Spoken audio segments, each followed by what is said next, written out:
kanina may nakuha na akong isa. Kasi gagatakan ko para yung aking kutis hindi nawawala. Yung aking kutis artista, alam mo naman ang kutis ko talagang makinis na makinis. Dahil mahilig ako sa gulay na lubi-lubi.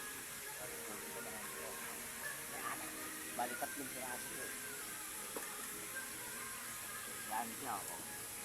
Yan yun. Dalawa. Wow. Palta.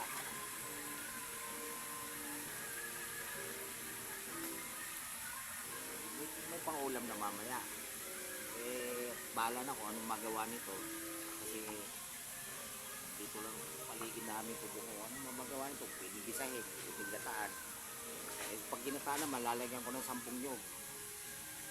Para medyo masarap-sarap. 10, grabe naman. Kaya tingnan mo yung kutis ko hanggang ngayon, di pa nawawala yung... Pwede na yan isa or dalawa. Lagyan ko ng 10 nyog. Tapos sa 20 piraso na latang sardinas. Grabe lang. Masarap naman. Ginoo ko, ano ba yun?